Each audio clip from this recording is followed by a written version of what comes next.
안녕하십니까. 혼란한 정치 시사 얘기를 술술 풀어보는 송건의 혼술 8월 19일 수요일에 인사드립니다.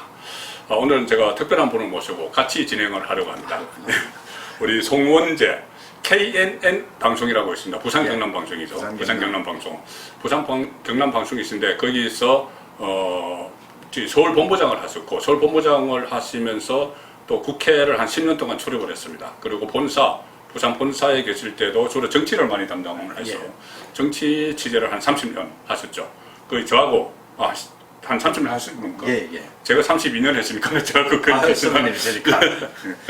그래서 오늘 또 우리 송원재 그 본부장께서는 정치 유튜브를 하십니다. 정치 유튜브를 하시고 저도 그 유튜브를 봤는데 그 어떤 기자들은 다른 좀 특이한 점이 있습니다. 좀 팩트를 위주로 이야기하죠. 팩트를 가지고 현실에 접근을 하려고 하고 우선 팩트를 확인하고 나서 그때부터 비판을 하든지 아니면 칭찬을 하든지 하는 겁니다. 그러니까는 사안에 따라서 접근하는 것이죠. 너무 이렇게 이념에 치우치고 그러지 않습니다. 자, 그런 그 채널의 특징을 제가 봤습니다. 유튜브 시작하신 지는 얼마 안 됐죠? 지금 이제 5개월째입니다. 네, 송원재 정치톡이라는 이름으로 시작을 했는데 아무래도 이 유튜브가 이제 대세지 않습니까? 그래가지고 또 유튜브의 가장 좋은 점이 이 자유롭고 독창적이라는 것 같아요. 그렇죠. 구독자께서 모든 걸 결정을 하시니까 아직도 구독자에게 제가 다가가지 못하는 부분들이 많은 것 같아서 반성을 하고 있습니다 지금. 아니 더 좋은 방송을 해야겠다. 지금 보니까 영상수도 몇 개 이제 되지 않으니까 지금부터 또 지금 워낙 민감한 사안입니다. 특히 부산에서는 부산시장 4월 7일 날 보궐선거도 있고. 지금 문재인 대통령의 지지율이 떨어지면서 전국이 좀 변곡기를 맞는 그런 시점입니다. 지금 코로나 때문에 많이 걱정들 많이 하시지만은 어쨌든 정치권은 지금 상당히 긴박하게 움직이는 그런 상황이라서 앞으로 그 시청자분들께 하실 말씀이 많을 것 같아요. 그래서 오늘 특히 제가 방송을 오랫동안 하면서 느껴왔던 게 최근 들어서 문재인 정부 들어서 사실은 방송 같은 경우에 방송 장악이 너무 심하다. 그렇죠. 정부 위주의 친정부적인 방송이 너무 심해서 답답하다. 갑갑하다 이렇게 말씀하시는 시청자분들이 많아요. 그래서 유튜브를 통해서는 좀 더 속 시원하게 문재인 정부가 잘한다면 뭐 잘하는 걸 하겠지만 이 실정의 부분에 대해서 속 사정에 대해서 또 대안을 정확하게 좀 말씀을 드리는 것이 좋겠다. 그러니까 기자 출신이라서 팩트는 정확하게 이제 점검을 하시고 그다음에 그 이제 평론을 붙이실 겁니다. 보통 기자들이 두 가지를 하죠. 하나는 팩트 체크를 하고 하나는 해설을 하는 건데, 그러니까 스트레이트 기사라고 그러고 해설 기사 이렇게 하는데 두 가지를 다 하실 것 같습니다. 그래서 오늘은 지금 말씀하신 대로 방송이 너무 편향돼 있고 하니 지금 유튜브에서 대안으로 이 기울어진 운동장을 좀 바로잡는 그런 역할을 하고 있는데 조그마한 힘이라도 보탬이 된다면 같이 해보시죠. 그래서 오늘 주제는 좀 넓게 잡아봤습니다. 지금 민심이 상당히 악화되고 있죠. 최근에 갤럽 조사가 그렇게 나왔습니다. 그 전에 리얼미터 조사는 민주당 지지율을 통합당이 앞서버렸고 그 갤럽 조사에서는 오차범위 안에 들어갔고 문재인 지지율은 갤럽에서 30%대로 떨어졌습니다. 39%. 그리고 더 중요한 것이 2022년 대선에서 정권 교체가 돼야 되느냐. 돼야 된다가 45%, 안 돼야 된다가 41%. 그러니까 총선 넉 달 만에 엄청난 이 민심이 요동을 쳤는데, 좀 이렇게 되면 문재인 대통령 레임덕이 좀 앞당겨질까요? 저는 앞당겨지고 지금 이미 레임덕이 시작이 됐다. 이미 시작됐다. 더 중요한 건 이 레임덕을 좀 완화시키거나 해결할 수 있는 방안이 보이지 않는다. 이게 더 심각한 문제가 아닌가 이렇게 봅니다. 이 문재인 대통령 국정 지지도에 대해서 40% 선을 심리적 마지노 선이다 이런 얘기들을 많이 했습니다. 40%. 그 전에 박근혜 전 대통령 콘크리트 지지층 이런 그런 이야기 했었죠. 그러니까 1년 전에 조국 사태 때 40% 선이 상당히 위협을 받았는데 이번에는 완전히 무너졌다. 그런데 더 중요한 건 앞으로 이 문제를 해결해 나갈 현재 막 복잡하게 얽혀 있는 이 실정을 해결해 나갈 이 동력 또는 해법을 찾는데 문재인 정부가 굉장히 경직되어 있다. 이런 점에서 레임덕이 더 심해질 것이다. 저는 그렇게 봅니다. 그러니까 40%라는 게 결국은 문재인 대통령이 후보 때 받은 41%. 그렇죠. 거기에 이제 다 무너졌고, 그 다음에 여지도 없고, 동력도 없고, 실력도 안 되는 것 같아요. 레임덕을 극복하기 위한 그 실력이 되는지. 문재인 대통령에 대해서는 사실은 친문 쪽에서는 네. 이 강직하다고 표현을 하고요. 네. 그 정치 스타일이나 이 스타일을 네. 또 반대하는 쪽에서는 굉장히 고집이 세다 음. 이렇게 말하는데 최근 사태를 보면 네. 상당한 인적 쇄신이 필요한데도 거의 움직이지 않고요. 네. 또 새로운 정책 변경이 필요한 것에도 움직이지 않고 네. 또 많은 국민들이 의심을 갖고 묻고 있는 거에 답하지 않고 동문체답하죠. 그렇죠. 네. 자신이 하고 싶은 말만 하고 있다. 네. 강직하든 고집이 세든 이렇게 유연성이 떨어져서는 앞으로 상당히 많은 문제에 부닥치게 될 것이다. 예. 저는 그렇게 봅니다. 예. 자, 그렇다면 이렇게 된 이유가 그러니까 미래통합당의 지지율이 올라가고 민주당 떨어지고 문재인 대통령 국정운영 그 지지율 떨어지고 하는 것이 결국은 여태까지 자책골, 거기다 뭐 민주당의 자책골, 여권의 집권세력 자책골이죠. 조국 민낯부터 시작해서 울산시장 선거 개입 그 이후로 쭉 이어져 왔고 윤미향 사건 터졌고 최근에는 집값, 코로나 이런 것까지 다 그 겹쳐서 그렇게 된 건데 예. 지금 김종인 미래통합당 비대위원장은 뭐라고 그러냐면은 그 자책골은 그 민주당 덕을 본 것은 3분의 1이다 이렇게 이야기했어요. 예. 나머지 3분의 2는 미래통합당이 잘했다 이 이야기인데 그 인정을 하시나요? 김종인 위원장이 좀 내세우고 싶은 부분이 아니냐 네, 저는 그렇게 봅니다. 네. 사실 인정해야 될 부분은 이 반사 이익은 분명히 있고요. 네. 나머지 부분에 김종인 위원장 비대위 체제가 들어서고 난 이후에 네. 통합당이 실수가 완전히 거의 없어진 건 사실입니다. 안 움직였으니까 가만히 전략. 예. 조선이 또 많았고요. 네, 이런 네. 부분들이 있고 예. 그다음에 김정인 위원장이 그 일단 노선을 중도 확장 쪽으로 방향을 잡은 것은 예. 상당히 좀 호소력이 있었다, 네. 설득력이 있었다 이렇게 보면 예. 당내 당 안팎에 예. 그 기강을 잡는다고 해야 되나요? 분위기를 잡는다고 해야 되나요? 네. 실수를 줄이고 예, 어떤 한 방향으로 일치된 목소리, 네. 방향을 쳐다보는 데는 성공했다. 그런 점에서 김종인 위원장 비대위 체제의 부분도 그게 뭐 또 3분의 1이 됐던 어느 정도는 있다. 이렇게 보는 게 맞겠다. 김종인 효과가 약간은 있었다고 보는 거네요. 예.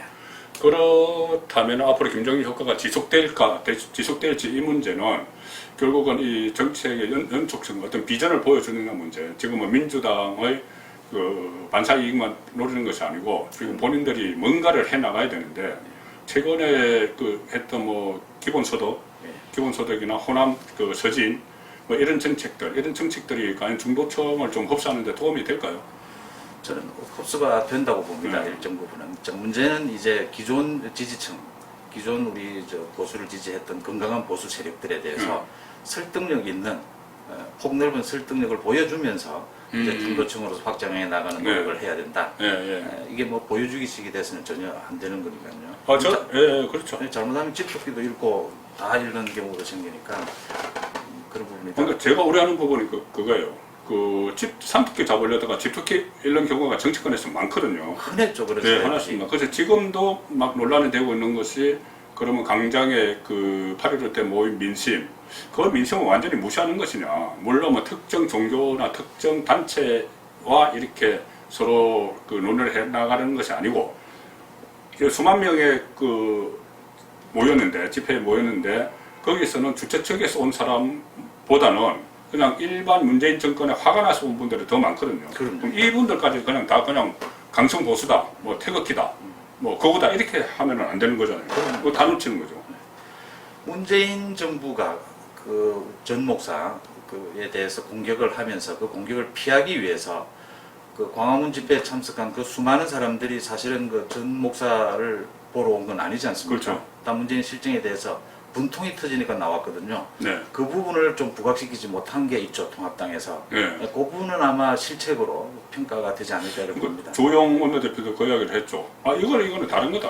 뭐 코로나 책임 있는 거는 뭐 우리도 그 정강훈 목사가 너무 오버했다고 생각한다. 그런데 그때 모인 민심까지 싸그리 뭉쳐서 이렇게 다 퉁쳐버리면 안 된다. 그 이야기를 하는 거니까 그것은 결국 그 전에 하셨던 뭐 아스팔트 우파라든가 태극기 이런 분도 완전히 분리를 해버리면 안 된다는 거죠. 어떻게 보면은 같은 그 지금은 하나 플러스를 해야지 마이너스를 할 때는 아니죠. 플러스 정치를 해야 될 때는 분명합니다. 예, 예. 그래서 그런 부분도 다 껴안아야 된다는 것이 김종인 호 앞날을 이제 말씀드리면서 예. 뭐 중도 외연 확장도 좋지만 예. 기본을 지입을 튼튼하게 해놓고 울타리 튼튼하게 하고 밖으로 나가야 되는 거 아니냐 그런 생각 그 좀 부분에 대해서 좀 더 생각을 해야 되고 예. 또 김종인 호의 앞날을 보면 오늘 아마 김종인 위원장이 또 내년 임기 연장 네. 얘기가 나오는 예, 거에 예. 대해서 임기 연장은 없다라고 얘기를 했는데 예. 여유가 좀 느껴지는 대목이에요. 예, 예. 내년 서울시장과 부산시장 선거에서 만약 이긴다면 예.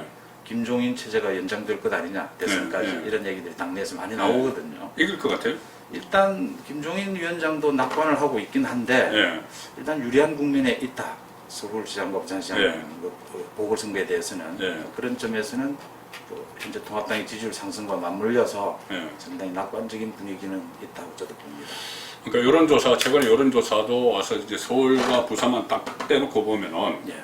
이좀 그 여론이 보수 쪽에 좀 우호적인 건 사실이죠. 예. 그런데 이제 여당에서는 여러 가지 정책적 수단이 있거든요. 그럼요. 정책 수단이 있어서 4.15 총선 때도 사실 뭐 여러 가지 그 통합당이 잘못한 부분도 있지만 코로나 복지를 할 수 있는 그 정책적 수단이 있었기 때문에 상당히 유효했다고 보는 것이죠. 그래서 그러니까 일단 부산에서도 정치를 지지하셨고 서울에서도 지지하셨는데 부산 민심은 어떻습니까? 최근에 좀 그러니까 20대 총선 때보다는 그 21대 총선 때가 조금 미래통합당이 더 성적이 조금 낮죠. 예, 그 이후에 4개월 만에 지금 서울 민심은 완전히 바뀌었는데 예. 부산 민심도 많이 바뀌었다고 보시네요. 부산 민심은 조금 더 일찍 바뀌었습니다. 어, 사실 문재인 정부의 실정에 대해서 부산 민심이 전국에서 가장 예민하게 반응했다. 저는 이렇게 평가를 하고 있습니다. 예. 그 이후로 문재인 정부가 탄생하는데 부산의 지지가 굉장히 역할을 했거든요. 그렇죠. 그러자 또 문재인 정부의 내막에 대해서 가장 잘 알고 있는 곳이 부산이고요. 예. 그렇다 보니까 부산 민심이 예민하게 반응을 했고 어, 또 민주당 쪽에서는 그 역시 보수층이 두꺼웠으니까 예민하게 반응했다 이렇게 분석을 하기도 합니다. 어쨌든 총선을 지나면서 부산 민심이 상당히 문재인 실정을 비판하는 쪽으로 많이 굳어졌고 예. 내년 보궐선거는 이런 분위기가 이어지거나 더 강화될 것 같다. 네. 이런 전망들입니다. 더 강화되고 2022년 대선 때까지. 대선 때까지 이어질 것이라고 보고요. 음. 이 점에 대해서 사실은 민주당의 제일 고민은 지금 서울시장과 부산시장 후보를 내야 되느냐 마느냐. 그거는 제가 다 내기로 했어요. 속 사정은 다 내겠지만 예. 이 통합당 입장에서 보면 김종인 위원장의 생각이 굉장히 중요하지 않습니까? 그렇겠죠, 내년 아무래도. 보궐선거에는. 서울시장, 부산시장을 놓고 김종인 위원장의 말은 정리를 해보면 여러 군데서 얘기를 했어요. 네. 정리를 해보면 꼭 이기는 쪽으로 후보를 내야 된다. 그런데 새로운 후보가 필요하다. 네. 비즈니스 감각과 소통 능력이 있는. 제가 보기에는 김종인 위원장이 이기는 후보와 새로운 후보를 동일시하는 것 같아요. 새로운 후보를 내야 이기지 않느냐. 그렇죠. 예, 생각을 하는 것 같아요. 그렇다면 이제 부산, 서울은 그 당연히 괜찮은데요. 부산시장 선거 같은 경우에는 지금 이제 거론되는 사람이 거의 다 예, 전직 의원, 현직 의원 그렇던데. 그분들이 위기를 느낄 수밖에 없다. 그렇죠. 예, 그런 생각을 말씀을 드립니다. 뭐 그런 예를 들어서 뭐 김세현, 이현주, 이진복, 이진복, 예, 그렇네요. 전 의원들인데 예. 부산을 새로운 인물로 가는 의중이 높다. 특히 또 이런 말씀까지 하셨거든요. 김종인 위원장이 그 지금 당규로 정해져 있는 그 책임 당원 50%, 여론조사 50%, 예. 그 경선 규정도 손질을 해야 되지 않느냐. 이까지 나가는 걸 보면 그 생각이 어느 쪽에 가겠는가 볼 수 있을 것 같습니다. 결국은 그래서 지금부터는 김종인의 개인기에 달리는 것 같아요. 김종인이 과연 이 상황에서 본인이 비대위원장인데 지금 비상시국은 두 가지입니다. 하나는 당내 정리해야 되는 거고 하나는 대여투쟁을 해야 되는 건데 예. 본인이 과연 그것을 어떤 역량을 발휘할 수 있을지 그 역량을 제대로 발휘해야지 보궐선거에서 이기고 미래통합당이 이기고 대선까지 나가서 또 정권 재창출할 수 있는 예. 그런 여건이 될 텐데 예. 만약에 그렇지 않다면은 김종인 비대위원장은 어떻게 보면 선출되지 않은 대표로서 예. 어떤 역할을 하지 못하고 또 오히려 전체 보수의 폐가 될 수도 있는 한계는 분명히 있으니까. 그 갈림길이 지금 서 있는 것 같습니다.